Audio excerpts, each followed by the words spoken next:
அம்மனின் அருளால் இனி வருகின்ற நாட்கள் அனைத்தும் நிச்சயம் நல்ல நாளாக மாற இருக்குதுங்க. இந்த வீடியோ பதிவை பார்த்து கொண்டு இருக்கக்கூடிய அனைவருக்கும் இனிய வணக்கம் நண்பர்களே. இன்னைக்கு இந்த ஒரு திருக்கோவில் பார்த்தீங்கன்னா பண்ணாரியம்மனுடைய ஆலயத்தை பற்றி தெரிஞ்சுக்கிறோம். இங்கு விபூதி கிடையாதுங்க. அம்மனுடைய புற்றுமண் தான் பிரசாதமாக கொடுக்கப்படுது. மேலும் இந்த ஆலயத்தில் பார்த்தீங்கன்னா பங்குனி மாத குண்ட பெருந்திருவிழா பார்த்தீங்கன்னா 20 நாள் வெகு விமர்சையாக கொண்டாட இருக்கு. இந்த நாளில் பார்த்தீங்கன்னா 5 லட்சத்திற்கு மேலான பக்தர்கள் வருகை தரக்கூடிய அற்புதமான ஆலயம்னே சொல்லலாங்க. காட்டு வனப்பகுதியில் அமைந்த இந்த அம்மனை தரிசித்தா நிச்சயம் நம்ம வாழ்க்கையில் இருக்கக்கூடிய பிரச்சனைகள் விலக போகுது. மேலும் இந்த அம்மனினுடைய சில சுவாரஸ்யமான தகவல்களை தெரிஞ்சுக்கொள்ள வீடியோவை கடைசி வரைக்கும் ஸ்கிப் பண்ணாமல் பாருங்கள். மேலும் புதியவராக இருந்தீங்கன்னா சேனலை சப்ஸ்கிரைப் பண்ணிவிட்டு கூடவே இருக்க பெல் பட்டனை கிளிக் பண்ணிக்கோங்க.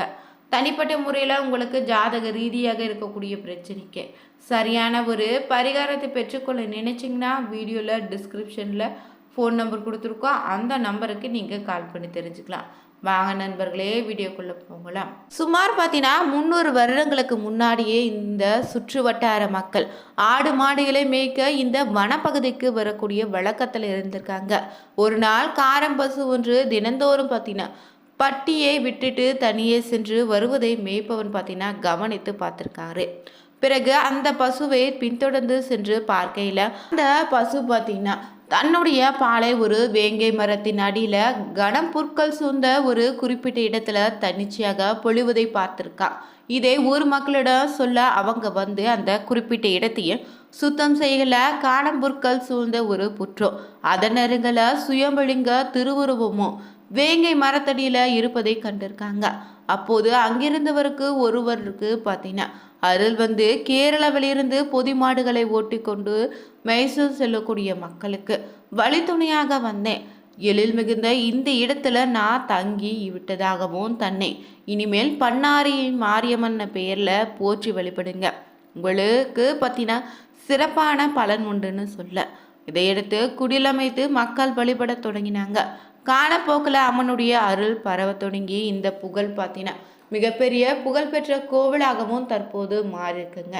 மேலும் இந்த ஆலயத்தில் பார்த்தீங்கன்னா ரொம்பவே சிறப்பு என்னன்னா இங்கு இருக்கக்கூடிய விபூதி கிடையாதுங்க. புற்றுமந்தா விபூதி பிரசாதமாக தர்றாங்க. தெற்கு நோக்கி இருக்கக்கூடிய அம்மன் கோயிலில் இதுவும் ஒன்று. இங்கு அம்மன் சுயம்புவாக முளைத்திருக்கா. இத்தலத்தில் சிறப்புகளை ஒன்று பார்த்தீங்கன்னா பக்தர்கள் காடுகளுக்கு போய் மரம் வெட்டி வந்து கருப்பு வெட்டுதல்னு இதெல்லாம் சொல்கிறாங்க. கொண்டு வந்து மலை போல குவிச்சு அவற்றை எரித்து 8 அடி நீளம் பரப்பி கொண்ட அக்னி குண்டமாக்கிடுறாங்க. முதல்ல தலைமை பூசாரி இறங்கி நடந்து செல்வார். பிறகு பார்த்தீங்கன்னா இங்கு லட்சக்கணக்கான பக்தர்கள் அக்னி குண்டம் இறங்குறாங்க. காலை 4 மணி முதல் மாலை நடை சாற்றும் வரையும் இங்கு பக்தர்கள் தொடர்ந்து அக்னி குண்டம் இறங்கக்கூடிய மிகப்பெரிய பிரம்மாண்டமான மெய்சிலுக்கும் காட்சியை நம்ம பார்க்கலாம். கடைசியாக பார்த்தீங்கன்னா இங்கு ஆடு மாடு போன்ற கால்நடைகளையும் பக்தர்கள் குண்டம் இறக்கி நடக்க வைப்பாங்களாம். இந்த கோவிலில் சிறப்பு வாய்ந்த குண்ட திருவிழா பார்த்தீங்கன்னா இந்த ஆண்டு பங்குனி மாதத்தையொட்டி பார்த்தீங்கன்னா ஆங்கில தேதியின்படி பார்த்தீங்கன்னா மார்ச் 31ஆம் தேதி அமைய இருக்கு. இதற்கான கொடியேற்றம் பார்த்தீங்கன்னா கோவிலில் சிறப்பாக நடத்தி முடித்திருக்காங்க. தொடர்ந்து அம்மன் பார்த்தீங்கன்னா வீதி உலாவாக பார்த்தீங்கன்னா சென்றிருக்கா. 10 நாட்கள் பிரித்து பார்த்தீங்கன்னா இங்கு குண்ட திருவிழா வெகு விமர்சையாக நடக்க இருக்குங்க. மேலும் இந்த ஆலயத்தில் பெரும்பாலானவங்க பார்த்தீங்கன்னா நேர்த்தி கடனுக்காக உருவத்தகடுகள், அதாவது கை கால் கண்ணுன்னு வாங்கி அர்ச்சனை செய்து உண்டு எல்லாம் போடுறாங்க.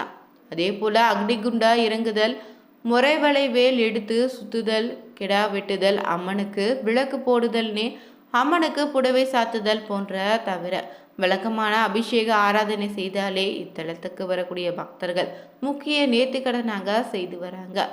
இதை தவிர பார்த்தீங்கன்னா கோவிலுக்கு வரக்கூடிய பக்தர்களுக்கு அன்னதானம் வழங்கக்கூடிய நேர்த்திக்கடனும் பக்தர்கள் செய்கிறாங்களா. ஆலயம் பார்த்தீங்கன்னா சத்தியமங்கலம் அருகே பிரசித்தி பெற்ற இந்த பண்ணாரியம்மனுடைய திருக்கோவிலில் குண்ட திருவிழா நடைபெற்று வருதுங்க. வருகின்ற 31ஆம் தேதி செவ்வாய்க்கிழமை அதிகாலையே பார்த்தீங்கன்னா 4 மணிக்கு பக்தர்கள் குண்டத்தில் இறங்கி தீமிதிக்கும் சிறப்பு நிகழ்ச்சியும் நடைபெறி இருக்கு. இந்த நிலையில பார்த்தீங்கன்னா குண்ட விழாவிற்கான பூச்சாட்டுதலை அம்மன் சப்ர ஊர்வலம் நடந்து வருது. பண்ணாரி மாரியம்மனுடைய சருகு மாரியம்மன் ஆகிய உற்சவ அம்மன்களும் அலங்கரிக்கப்பட்ட சப்பரத்தில் எழுந்தருளி கிராமங்கள் தோறும் திருவீதி உலா வந்து பக்தர்களுக்கு அருள்பாலித்து வராங்க. இந்த ஊர்வலம் பார்த்தீங்கன்னா 17ஆம் தேதி இரவு 12 மணிக்கு சிக்காரம்பாளையம் மாரியம்மன் கோவிலில் அடைந்திருக்கு. சப்பரம் இறக்கி வைக்கப்பட்டிருக்குங்க.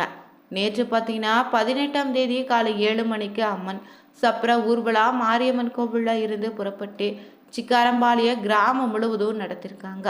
இதன் பிறகு இச்சக்கர நேகமம் புதூர் அருகுள்ள அம்மன் ஆலயத்தில் பார்த்தீங்கன்னா இறக்கி வைத்திருக்காங்க. அடுத்து 19ஆம் தேதி பார்த்தீங்கன்னா புதூரில் வீதி உலா முடிந்துட்டு இந்த பகுதியில் இருக்கக்கூடிய பட்டதரிசி அம்மன் கோவில சப்பரம் வந்தடைந்திருக்கு. அப்போது அங்குள்ள பக்தர்கள் தாரை தப்பட்டை முழக அம்மனை வரவேற்றாங்க. அதன் பிறகு பெண்கள் தட்டில தேங்காய் பழம் வெற்றிலை பாக்குன்னு பழங்கள் வச்சு கற்பூரம் ஏற்றி அம்மனை வணங்கியிருக்காங்க. பூஜைகளை முடித்த பின்னாடி சப்பரம் புறப்பட்ட தயாராகும் போது அந்த பகுதியில் இருக்கக்கூடிய ஆண்களும் பெண்களும் குழந்தைகளும் சப்பரம் முன்பு தரையில படுத்து தங்களுடைய நேர்த்திக்கடனை செலுத்தியிருக்காங்க. சப்பரத்தை சுமந்து வந்த பக்தர்கள் பார்த்தீங்கன்னா பூசரி ஆகியோர் தரையில படுத்திருந்த பக்தர்களை தாண்டி சென்றாங்களாம். சப்பரம் கடந்து போனதும் அந்த பகுதியில் உள்ளவங்க தேங்காய்களை அடித்து உடைத்து வழிபட்டிருக்காங்க. இந்த ஒரு ஆலயம் பார்த்தீங்கன்னா தலவாடி வட்டம் அருகே அமைந்துள்ள பண்ணாரி அம்மன் கோவில்ல கிராமப்புற மக்களுடைய ஆழமான பக்திக்கும் பாரம்பரிய கிராம தேவி வழிபாட்டு கலாச்சாரத்தை பிரதிபலிக்கும் முக்கிய கோவில்னே சொல்லலாங்க. பண்ணாரி அம்மன் கோவில் பார்த்தீங்கன்னா சத்தியமங்கலம் அருகே அமைந்துள்ள சிறிய கிராமத்தில் இருக்குது. இது ஈரோடு மாவட்டத்துக்கும் நாமக்கல் மாவட்டத்துக்கும் பார்த்தீங்கன்னா இடைப்பட்ட பகுதியில் இந்த ஒரு ஆலயம் பார்த்தீங்கன்னா இயற்கையான எழில் மிகுந்த காடுகளுக்கு இடைப்பட்ட ஒரு பசுமையான பகுதியில் அமைந்திருக்குங்க. தாய்மார்கள் வழிபாட்டிலின் வடிவமான பண்ணாரி அம்மன் பார்த்தீங்கன்னா கிராமத்தாயா இங்கு வழிபட்டு வர இந்த அம்மனை பற்றி இன்னொரு சிறிய கதை பற்றினா பரவலாக இருக்கு. அது என்னன்னு பார்த்தீங்கன்னா அப்போதைய காலத்தில் பண்ணாரி பகுதியில் இருந்த மக்கள் அரக்கர்களாலோ வன விலங்காலோ ரொம்ப சிரமங்களை சந்தித்து வந்திருக்காங்க. இயற்கை பேரழிவுகளும் நோய்களும் பார்த்தீங்கன்னா அவங்களே ரொம்பவே சந்தித்து கொண்டு இருந்திருக்கு. அப்போது அந்த காட்டுல பார்த்தீங்கன்னா கிராமத்துக்கு அருகே இருக்கக்கூடிய புனித காட்டில் பளிச்சுன்னு ஒரு ஒளி ஒன்று தோன்றியதாக சிலர் சொன்னாங்க. அந்த ஒளி அம்மன் உருவில் தோன்றியதும் அந்த சக்தி தன்னை பண்ணாரி அம்மன் அறிமுகப்படுத்தி கொண்டு இந்த பகுதியை தான் காப்பாற்ற வந்ததாகவும் சொல்ல, அதோடு அந்த புனித இடத்துல தானாகவே ஒரு சிலை வெளிப்பட்டதுன்னு இதுவே மூலஸ்தான அம்மன்னு சொல்றாங்க. மேலும் கிராமத்தை வாட்டி வந்த நோய்கள் பஞ்சம் சக்தி குறைவுகள் அனைத்துமே அகன்றிருக்குங்க. மக்கள் பத்தினா நிம்மதியாக வாழ தொடங்கிட்டாங்க. அம்மனுடைய அருளால மக்கள் அவளை தாடி வராங்க. இங்கு சிறப்பான வழிபாடுன்னு பார்த்தீங்கன்னா அம்மனுக்கு கோழி ஆடு கரும்பு வெற்றிலை பொங்கல் நெய்வேத்தியமாக பலவிதமான காணிக்கைகளை இடுறாங்க. அதே போல புண்ணிய நாட்கள்ல பண்ணாரி அம்மன் கோயில்ல முழுக்கன் கும்பாபிஷேகம் ஹோமம்னு சிறப்பு பூஜைகள் நடத்தப்படுதுங்க. இங்கு மாத வழிபாடு சிறந்த முறையில் நடத்துகிறாங்க. பங்குனி மாதத்தில் பார்த்தீங்கன்னா குண்ட திருவிழா வெகு விமர்சையாக தொடங்கியிருக்கு. இங்கு குறிப்பாக பார்த்தீங்கன்னா குழந்தை பிரசவம் நோய் நொடிகள் நீங்க குடும்ப அமைதி போன்ற நலன்களை வேண்டி பக்தர்கள் விரதம் இருந்தும் வழிபடுறாங்க. பார்த்தீங்கன்னா நட்சத்திர அமாவாசை நாட்களில் கோவிலுக்கு அதிக பக்தர்கள் வருகை தராங்க. பண்ணாரி அம்மன் கோயிலில் கருவறை ரொம்பவே புனிதமாக இருக்குதுங்க. பண்ணாரி அம்மன் கோவிலில் கிராம தாயை குறிக்கும் சக்தி தெய்வ வழிபாட்டின் ஈர்ப்பும் மற்றும் பாரம்பரிய வெளிப்பாடாக இன்னுமே இந்த ஆலயத்தை பின்பற்றி வராங்க.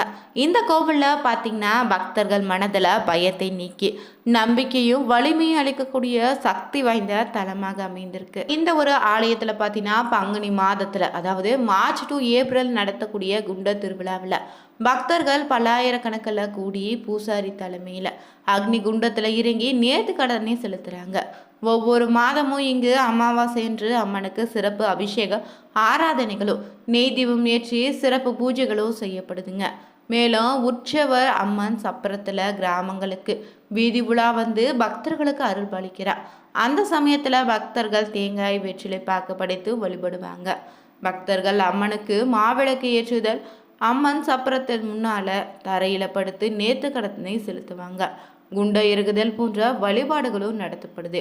மேலும் மாதத்தின் கடைசி வெள்ளிக்கிழமை நாளில் பெண் பக்தர்கள் திருவிளக்கு பூஜை செய்து குடும்ப நலத்திற்காகவோ ஆரோக்கியத்திற்காகவோ செல்வ செழிப்புக்காகவும் இங்கு பண்ணாரி அம்மனை வழிபடுறாங்க. இந்த வீடியோ உங்களுக்கு பிடிச்சிருந்தா லைக் பண்ணுங்கள், ஷேர் பண்ணுங்கள், கமெண்ட் பண்ணுங்கள். மறக்காமல் சேனலை சப்ஸ்கிரைப் பண்ணிவிட்டு கூடவே இருக்க பெல் பட்டனை கிளிக் பண்ணிக்கோங்க. Thank you viewers.